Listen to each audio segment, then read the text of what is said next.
and welcome to the Distance Learning Roundtable show on the Incandescent Radio Network. I'm Hope Katz-Gibbs, producer of the show and founder of Incandescent PR and Publishing.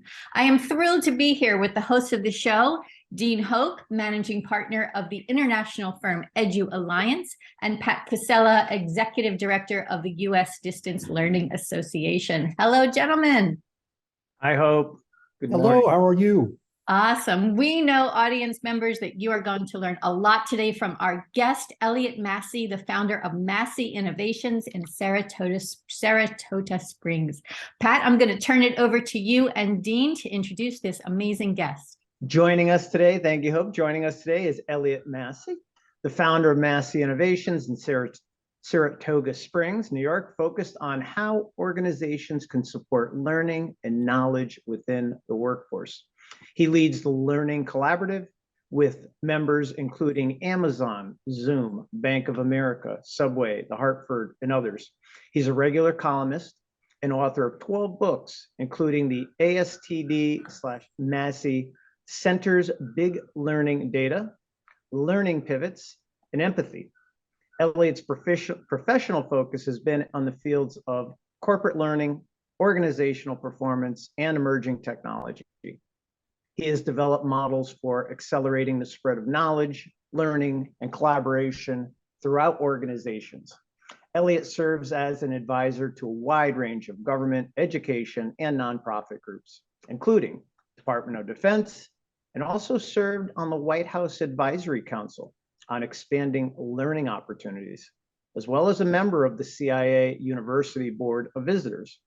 Elliott is also a Tony-nominated Broadway producer. Elliott, known you a long time, welcome, and we are delighted to have you with us today.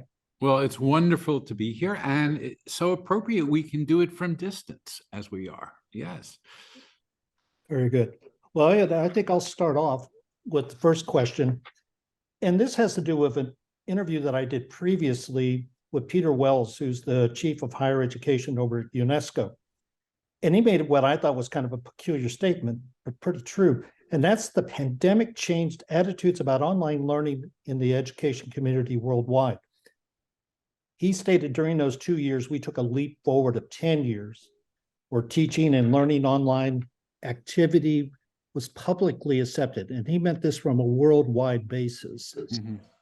Would you agree with that view? And also give us your thoughts now as we are slowly but surely coming out of the pandemic. It certainly did. I look at, when we look at the pandemic, there were three things that changed. Learners changed, our embracement or our use of technology changed, and our models of learning changed. Certainly at the first level, I imagine literally 3 years ago, if you had said to 20 people, we're going to have an online meeting, 4 or 5 of them would say, yeah, but I'm not sure, and I don't know how to log on, and the like. So I think certainly Zoom played a role in terms of a more simpler, user interface, and others. And so I think we've gotten to the point where now we are comfortable, whether it be, at a desktop, a laptop, or on our phones, to be able to push, connect, and interact. I think the learners have done that. I think our technology also evolved to where we started to do more blending of real time and asynchronous. That like we can do this as a real time conversation that we can then curate and harvest and edit into something asynchronous.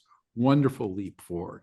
I think the one little challenge in all of this has been that we got the technology ahead of the methodology, so that we can just take a look at K-12. I think it's a perfect example. Wow, that we could have students who could be in their homes during this pandemic, and they could be connected to their teachers and to their peers.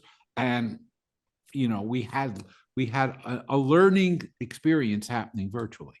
What we didn't do is we never thought about how do we prepare our teachers for that, or even how do we prepare our content for it.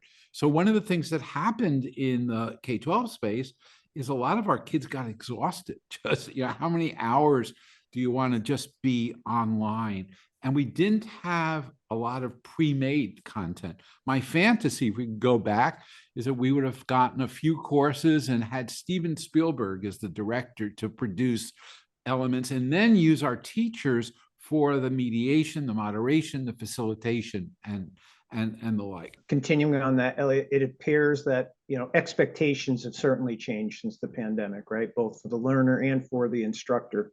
Can you first discuss how the learner has changed, and then maybe tie it into the challenges that there are for the instructor?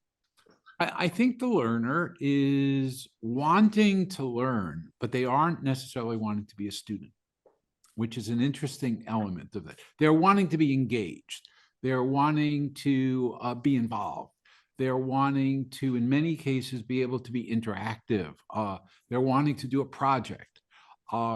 They're not necessarily wanting to sit and learn in that, or sit and be a student in that learning mode. I would define it in a most positive sense is that our learners are more self-engineering their own virtual learning. They feel like they have something in front of them. I also think that our learners are evolving.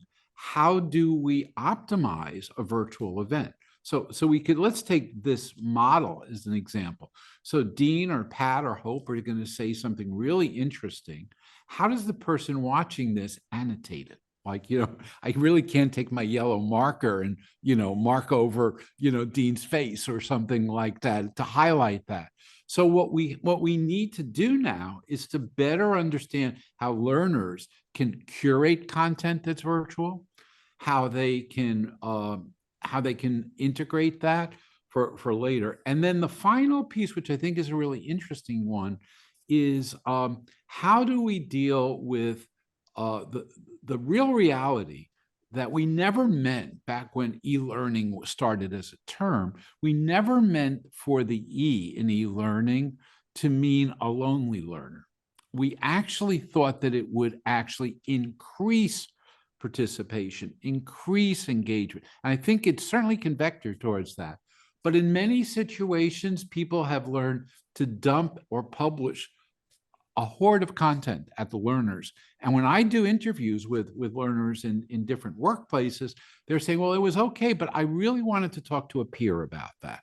And so we've got to do a better job of how do we build, even in a virtual world, the cognitive rehearsal, the conversational dimension around content that's been delivered virtually. But I think the learners have moved far ahead. How about for the instructors? The learners are certainly challenged. How about for these instructors? What are the challenges they're seeing?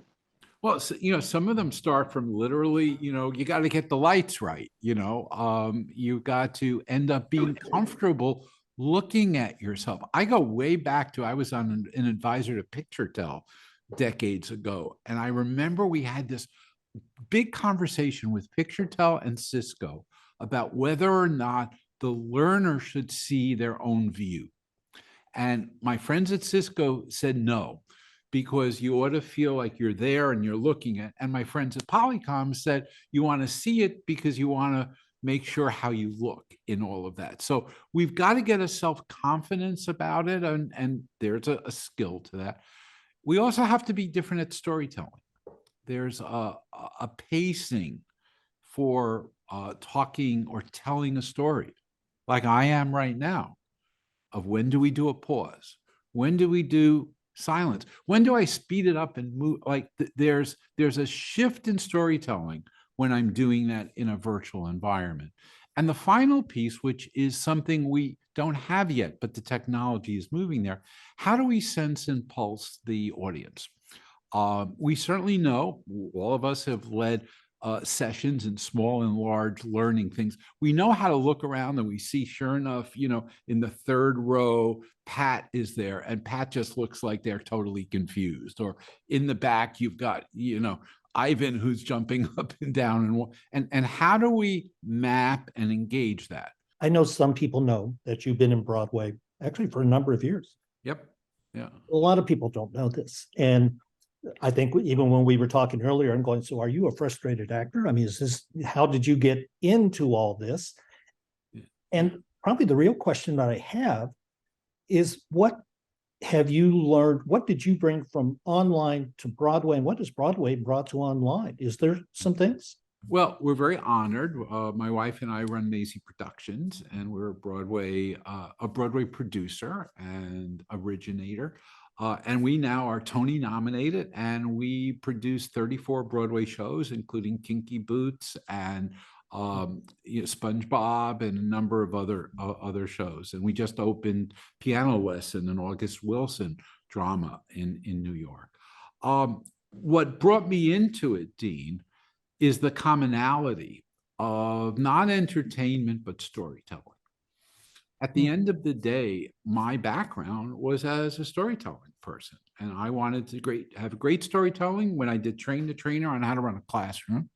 And then even more excited of how do we do storytelling in a range of distance learning pieces. And then when I went to Broadway, that I always loved it. I'm not an actor. I actually ran the lights in high school.